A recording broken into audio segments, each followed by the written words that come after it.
This is Fitness Forward, conversations shaping the future of fitness.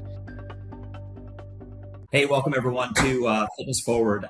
In this episode of Fitness Forward, I am privileged to be joined today by Hal Hargrave. Hal Hargrave is the CEO president of The Perfect Step and Be Perfect Foundation.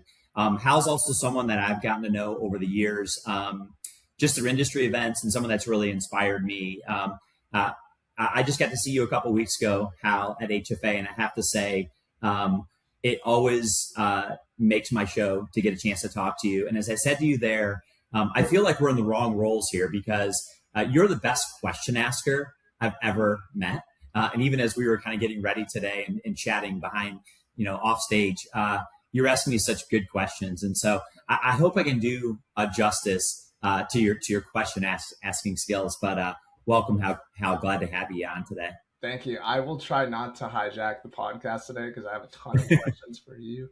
You've always somebody that I've looked up to in the industry, of somebody that started kind of in the club operations scene. And I know that that's still in large part kind of your life behind the scenes as like a software executive, but moving from club operations to entrepreneur to software executive is also something that I've looked up to because of your knowledge and acumen. So I'm fully engaged and present in this conversation today and just thrilled to share this space with you.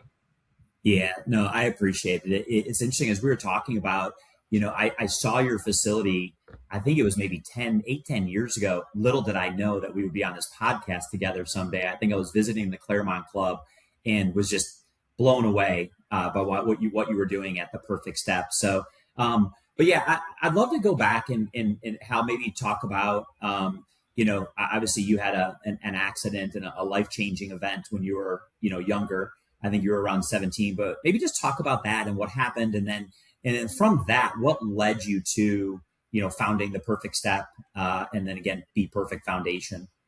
Everyone has this kind of aha moment in their life. And I think we've kind of used these terms of like, if I could talk to the 17-year-old version of myself, I would have a lot to say to that individual. But the aha moment kind of inserted those questions unbeknownst and unforeseenly into a space in my literal life and into my heart, into my mindset of questions around life presenting itself challenges to me. The fork in the road, a lot of the cliche sayings that became very true through my accident.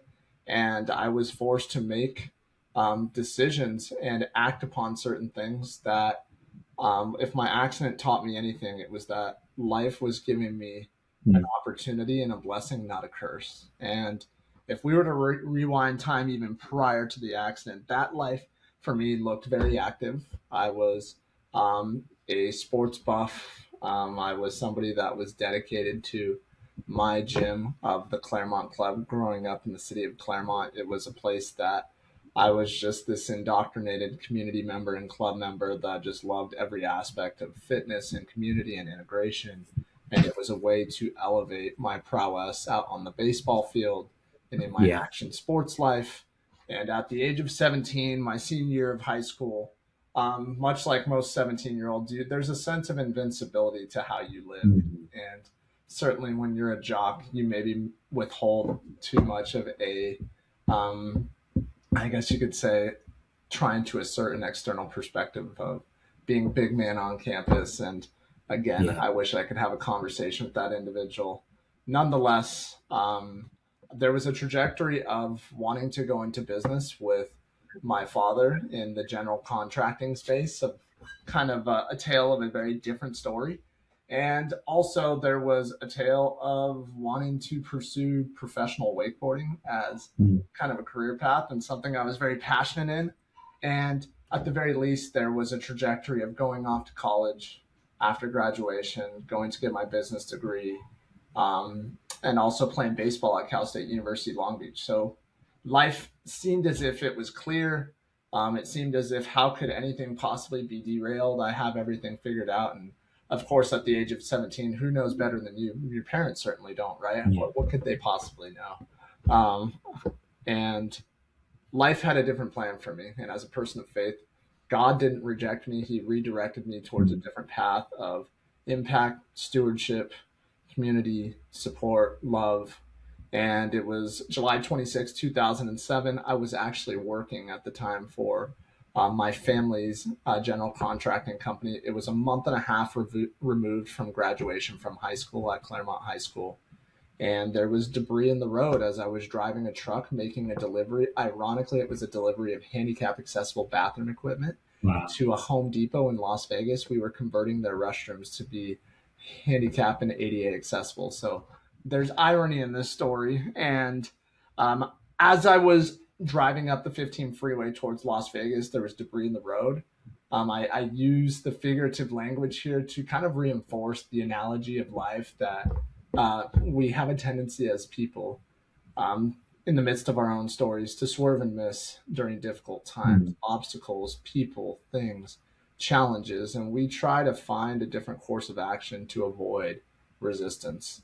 And in most times, that puts us in a worse place where we don't learn what we should be learning about ourselves or about something. Or I have a real keen belief that a lesson is repeated until learned. And this was no different with my accident. I tried to swerve and miss.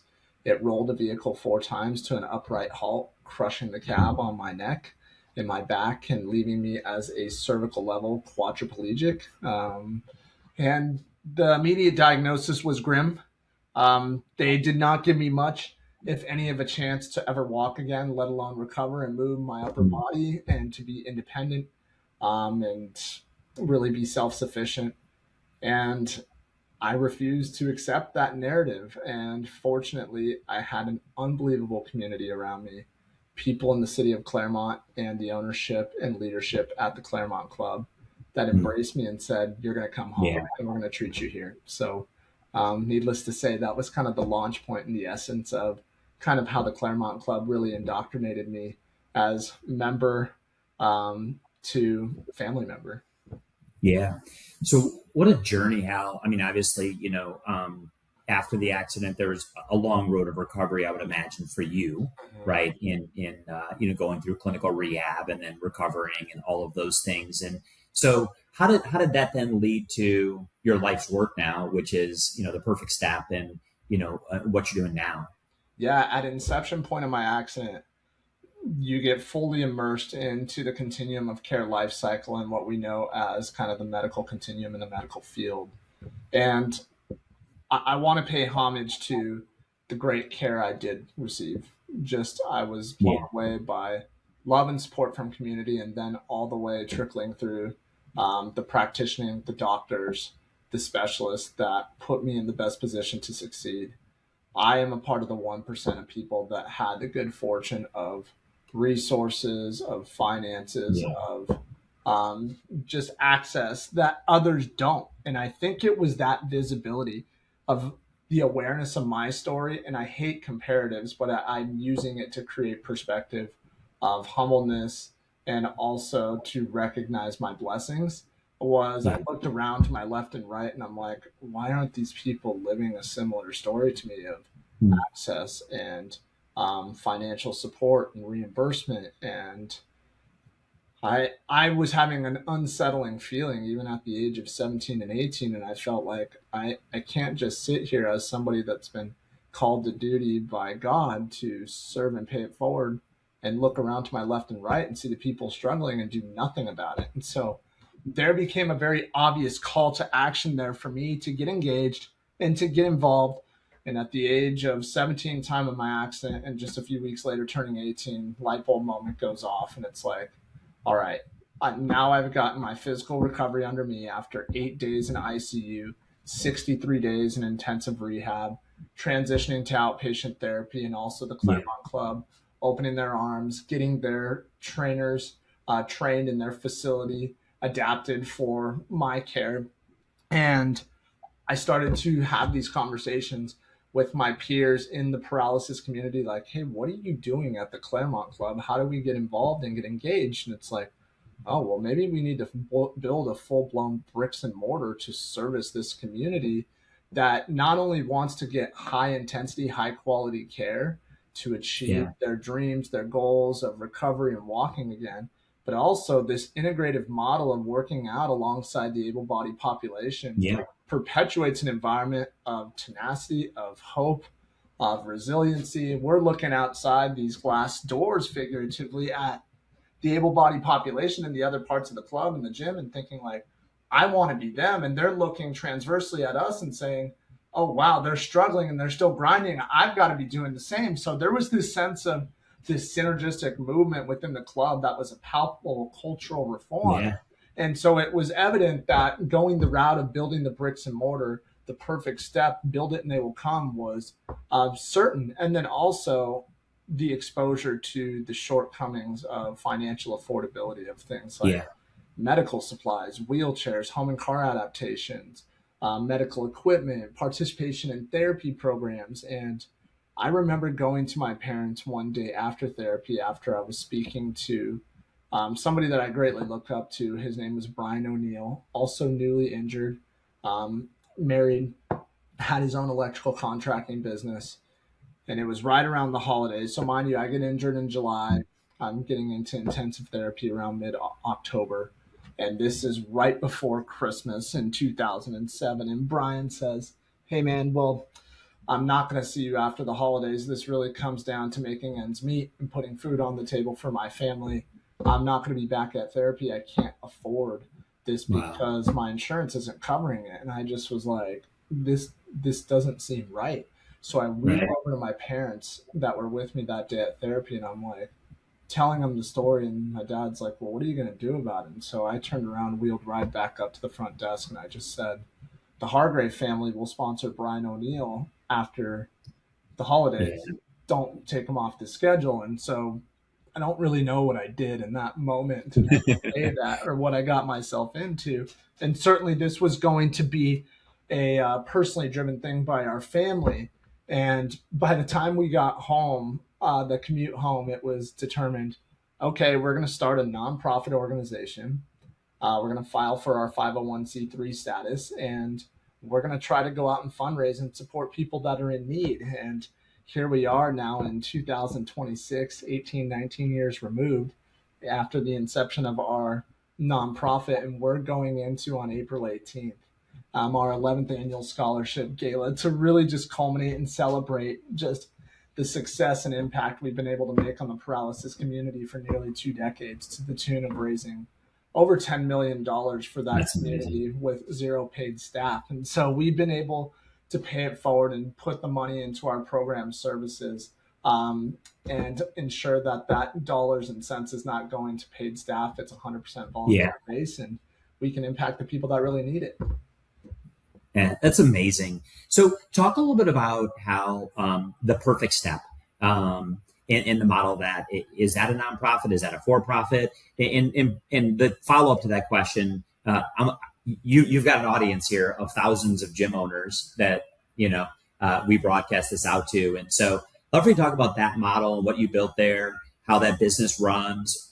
We'll talk a little bit about the Be Perfect Foundation, I think is obviously where you raised the money, kind of for financial assistance. But, and then I want to lead this into how do we inspire more gym owners, to be aware of what you're doing? How could they incorporate this into their gyms, or even just making accessibility more effective at their gyms? But sorry, that was a lot. I'll let you take it from here. Jeff, you're really well versed, because a lot of people, it takes them months, if not years, to recognize the intellectual property distinction between the Be Perfect Foundation being the 501c3 not-for-profit and the Perfect Step being the bricks and mortar paralysis recovery center. So you're exactly right. Yeah. So the Perfect Step is a bricks and mortar paralysis recovery center that was adopted as stated by the Claremont Club. And the reason for that origin story was, of course, the Claremont Club and their CEO, Mike Alpert at the time, and the leadership over there really wanting to pay it forward to the community that served them so well. And if you met Mike Alpert, anybody in this industry, he's amazing. He just has a heart that just continuously gives. He made money by accident by doing the right thing the right way. And he was somebody that his daughter at the time of my accident, Justine, is one of my dearest friends. In fact, I didn't know that. Yeah, we were going to Cal State Long Beach kind of as two counterparts, and just one of my dearest friends. And so she was in large part kind of the lure to Mike to say, hey, we've got to serve Hal here at the club. Like, this is all he knows in terms of his home gym. Like, Yeah. we've got to keep him here. And so this adoption by the club, and the story is true. It goes like this. Mike went to the club owners and operators because at the time, mind you, in 2007 and 2008, that's the middle of the housing crisis. Like, Yeah. most Recession businesses hitting. were Yeah. underwater and struggling to stay afloat.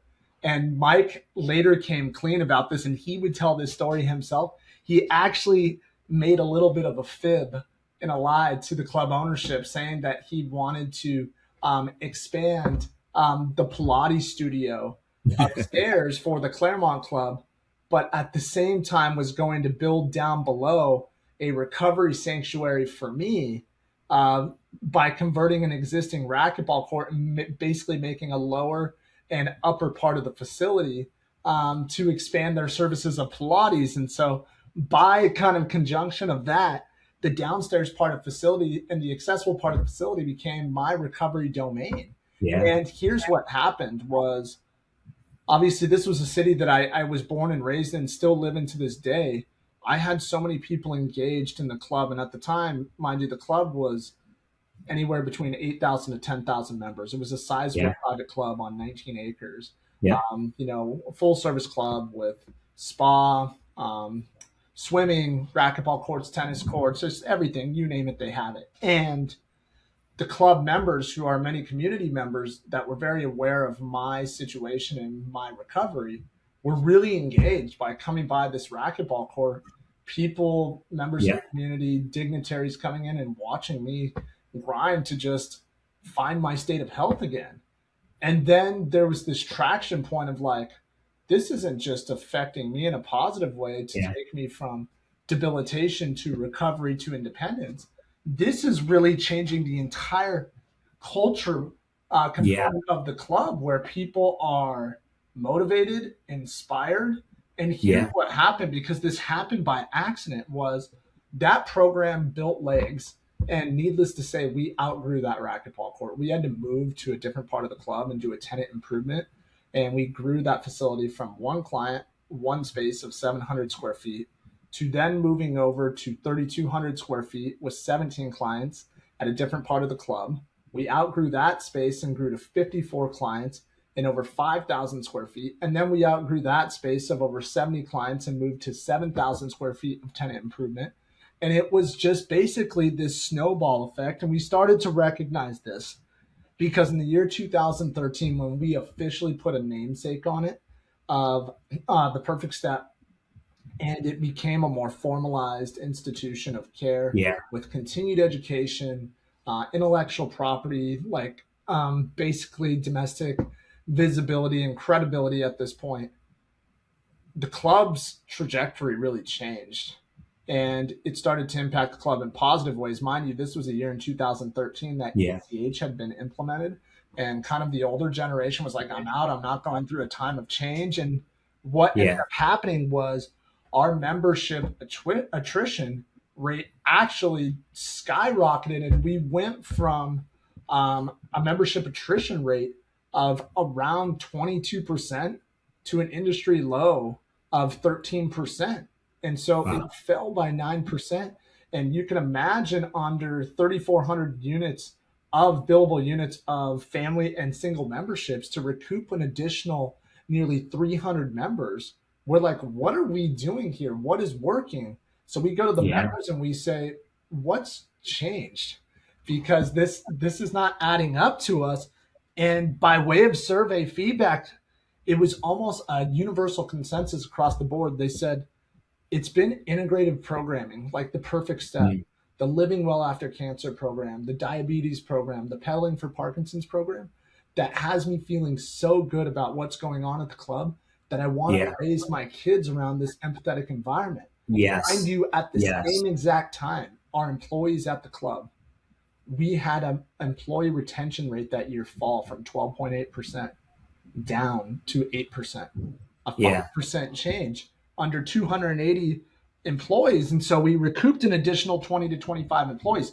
Same thing. We go back to the employees. This is again the year 2013. We say, Yeah. why are you staying? Like, we haven't changed our wages. We're Yeah. paying fair wages, but what's changed? They said, Yeah. created a sense of meaning and purpose in my work through Yeah. creative programming that it really makes me feel good, like I'm servicing the community. So all that to be said, we were able to recoup $500,000 of non-dues paying revenue and an additional $500,000 on dues paying revenue on our members. So in that year alone, it was proof in the pudding that we made money by accident by nearly a recouping of $1 million simply by Yeah. putting these integrated programs in that made people feel good, like we were stewarding the community.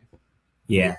Yeah. So I'd love for you to build off that a little bit, Hal. And so again, you have an audience here of a lot of gym owners, right? And talk a little bit about what can an owner of facilities or an organization do to integrate a program like the Perfect Step into their facility.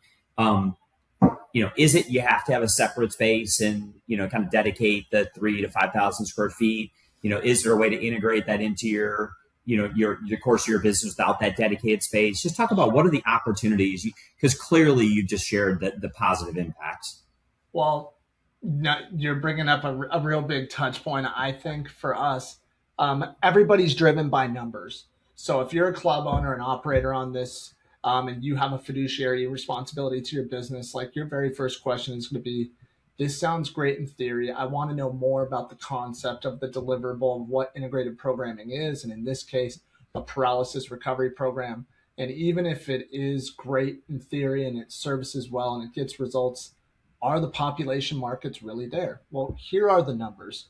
According to the CDC, more than 61 million US adults, so roughly 1 in 4 adults, live with some form of disability.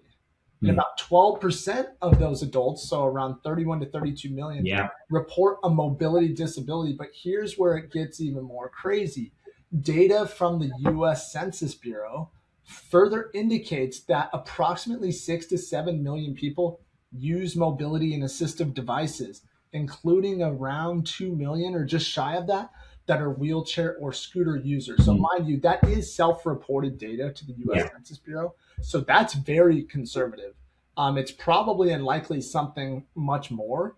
They say on average, there's around 5.4 million individuals living with some form of paralysis. But here's the more stark number, and one that most everybody can understand and get behind, is for the current 330 million Americans, give or take, that are living here in the domestic United States. They say that roughly 80 million of us at some point in our life are going to have some mobility debilitation. Yeah. And so why the rise of chronic disease and chronic illness is very prevalent. There's projections right now that say that by 2035, the number of individuals living with paralysis will exceed over 7 million. That's due to a growing aging population. There's higher stroke rates. So that's an increase in 30% of where we are right now. They're saying by 2040, even, there's going to be a major surge in chronic disease for things like diabetes, obesity, which is projected to rise between now and then by over 40%. So the financial impact of this is going to be very vast. They're saying that healthcare costs are expected to exceed $50 billion annually by 2040. So this is not just a fragmented industry. This isn't a niche industry. This is a broad scale industry that is coming. It is on the rise, and the precipice now should be to invest into integrated programming to service these local communities. And what could that look like in practice? Some people say, well, I don't want to bite off more than I can chew. Like, this is great. I believe in these programs. I do want to pay it forward, but the realistic nature is, if I'm an owner operator, that's a difficult decision to wonder where my return on investment is. Is it 4 years? Is it 5 years? Is it 15 years? Or I'm a general manager reporting to a club ownership group, and how do I sell them on the fact that I need to cut out, X amount of square feet of valuable bricks and mortar space that's already bringing in tried and true revenue. So where is the lucrativeness to even consider something like this? Well, let me just start with this, and let's just work in baby steps, because no, you don't need to bite off more than you can chew. I think that there's an opportunity here to slowly insert yourself into this space and to really get involved at this capacity. And I put it together in 10 very simple steps that I think people can take. So number one, you can start with education, not even equipment. So train your leadership staff and your key staff and reduce the fear and liability concerns around working with vulnerable and chronically ill populations. Simply by making an educational mindset shift amongst your staff, amongst even your clients and your members, can really create this sense of integrated and inclusive adoption of these programs before they even set foot inside of your facility. Number two, appoint an adaptive champion. So designate a senior internal leader, somebody that can possibly go out and pursue training, go get more education. Do this before you even change your floor plan. And then step three, and start by ensuring basic accessibility measures. So yes, we know that there's the American with Disabilities Act, and that's going to force all of us to remain ADA compliant with entryways, restroom spacing.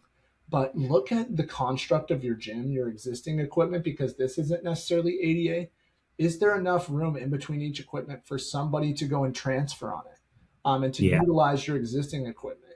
And maybe making a more inclusive and integrative space that is welcoming and that truly is accessible in the confines of your gym can welcome people into that shared space already. Step four, introduce maybe one adaptive friendly zone. So carve out a small portion of your gym, not with 4 walls, but maybe in your existing space with a few adaptive pieces of equipment. If you need recommendations, I have them of high impact pieces that are multi-use, that are going to be used, and that could really create an environment of working out alongside both similar types of populations, challenged and able. Step five, offer respectable membership structures. So if you're an owner operator, a GM, and you're like, I want to invite these people into here, but I recognize that they have transportation limitations.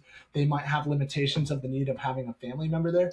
Maybe a secondary loved one gets a free membership, or they get a reduced membership. And so now you've really opened your arms to say, we're not just going to create space, we're going to bring you into it at any expense possible. At that point, step six, maybe host an adaptive open house, where you can have people in the community come in that have these types of mobility challenges and they don't know if this is a space for them. Listen to them, get their feedback. What amenities could you provide for them to make this a place for them to call home?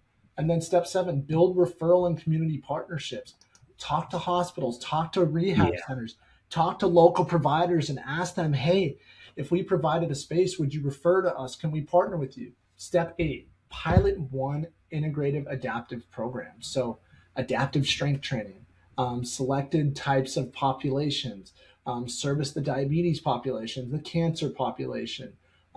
There's so many different things, and there's so many different types of certifications out there, through the Perfect Step, through NASM, through Lionel University, through the Adaptive Training Foundation. There is opportunities to go get that education for you to pilot these programs. And then step nine, invest in staff education and certification yourself. So don't just challenge them to go find them. Say, I will invest into you to go get them. And then the very last step, maybe become a full-blown licensed facility. And that still may not require you to build out 4 walls, but maybe taking on the intellectual property of a shared partnership with somebody else and using their continued education platform to reinforce your education over time, to support you with referrals. And then there's this co-collaboration that creates synergy that makes you a high impact institution anywhere you are in the country. So there is a blueprint and a model that you don't just have to go from nothing to everything of like 4 walls and 2,000 square feet. And you're wondering, okay, is my ROI 3 years? Is it 5 years? No, just like baby steps. You can do it. And the populations are there. They're waiting for you. Yeah. I mean, it's your story. Exactly. It was, started with yourself at the Claremont Club. And then you said, there was 2 people, there was 10 people, there was 20 people, there were 70 people. I think in business, that's kind of how it happens, right? There's a need, just, you're addressing it, and then it just kind of builds on itself and organically. And so Hal, and not to put you on the spot, but if someone that's listening wanted to get more information, like, okay, I'm interested, I heard the 10 steps, but like, gosh, where do I go to get a little more information? Like, where can they go? Certainly. Well, this isn't intended to be self-promoting, and I hate you can be self-promoting. Go for it. I'm a subject matter expert, if anything. I'm going to guide you, and I can guide you in the right direction of resources, whether it's something I can offer you or other people that I know that can do the same. So you can reach out to me on LinkedIn or on my Instagram by searching my name, or reaching out to me at my email at halhargrave@theperfectstep.com. And I can tell you that I speak from just both love, care, and experience because, mind you, I am also the client myself.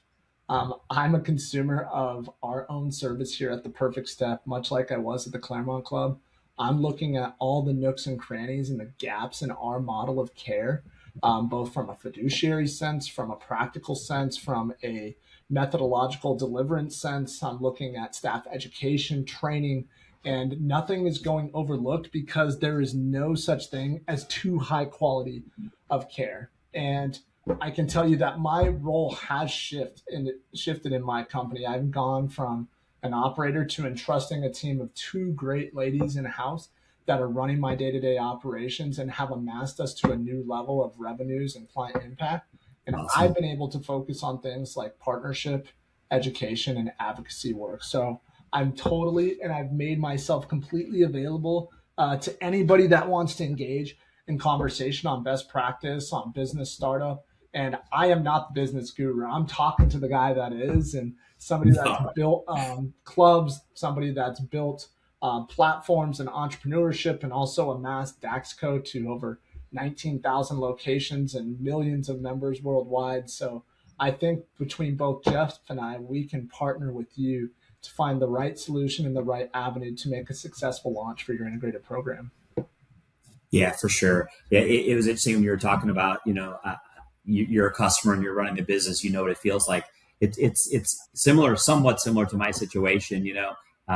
Working in technology and services, but I'm a club owner still, right? So I have a deep appreciation and respect for what happens at the club. Just like obviously you have a deep appreciation, understanding, and respect, and admiration for the people that are working through these types of situations. Well, So, Jeff, that makes me really curious cool. for you. What have you learned on your journey as somebody that you're in the midst of operating your own clubs, but you know the other side of the equation, the back end of the equation? How have you used those transverse experiences to shape your operations as an owner operator, and also to kind of reform your service delivery model, and your product delivery through your software? Like, how have you learned from both to make them both better?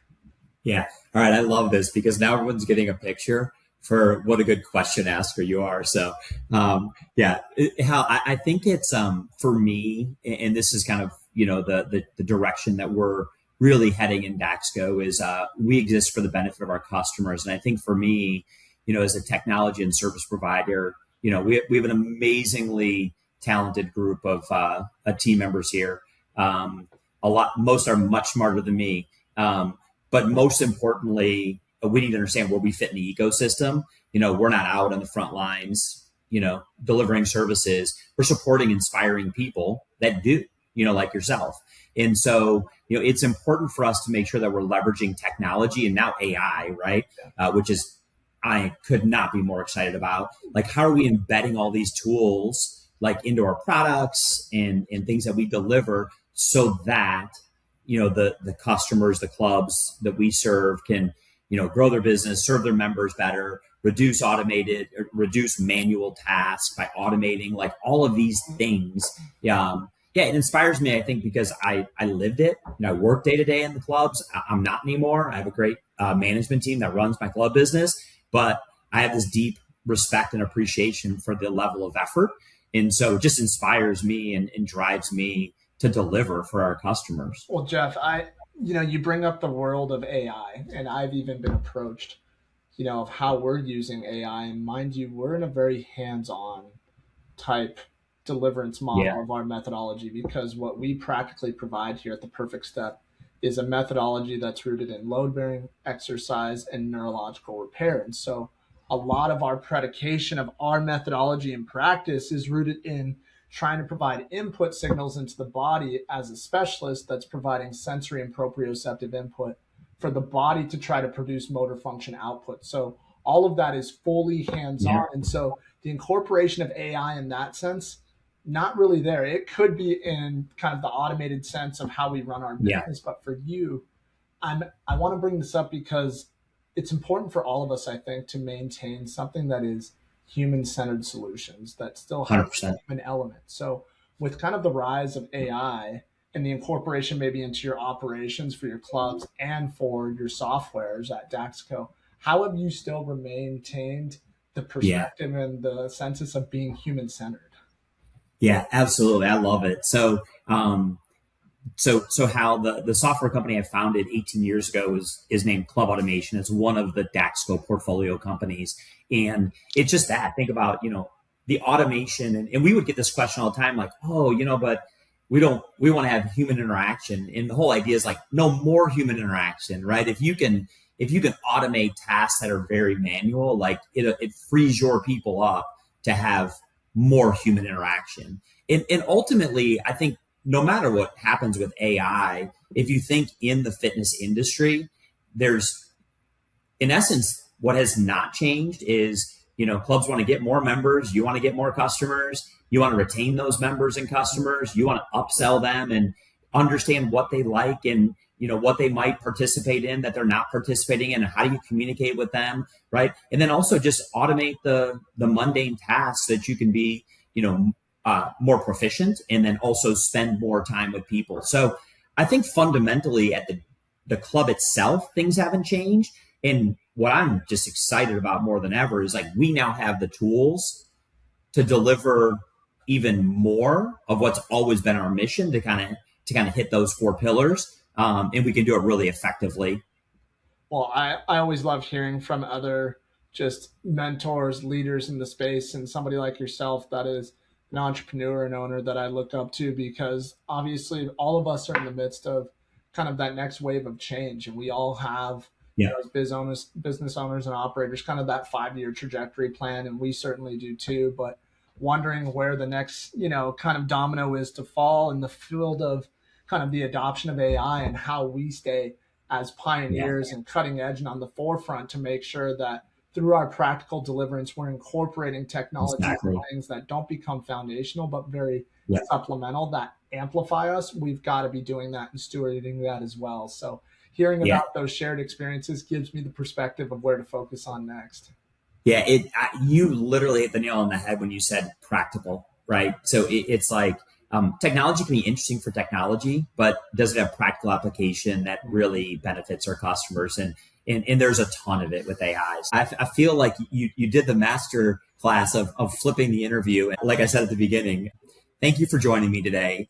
You are one of the most inspiring people I've ever met, and I always enjoy seeing you. It's an honor to have you with me today. Thank you for just setting a great example for all of us on just a well-lived life of serving and being a resource and all of those things. And I would just encourage anyone that is listening to this podcast, reach out to Hal. You can get a lot of information. You can also just get inspired. And I know you've done that for me. Today's another day where I'm a little more motivated after talking to you, and I can tell you do that to a lot of people. So thanks for joining. Absolutely overwhelmed with gratitude, and thank you for keeping that human-centered approach with me. I felt it a couple weeks ago at HFA that you just make things so personable, so real. To talk life with you, to learn from you as somebody that's a new parent myself, and you've been around the block there with being a great father, a great provider. It's fair to say that there's mutual admiration on this call, and I really hope that the listeners take forth a mentality that we all have an opportunity to pay it forward, to get involved, to leave a lasting impact, and to create change. And I know that through Jeff's amplification of key stories in this very industry that we all call home, the health and fitness industry, that more people are going to be exposed on how they can do exactly that. So thanks for having me. Yeah, absolutely. Thanks, Hal.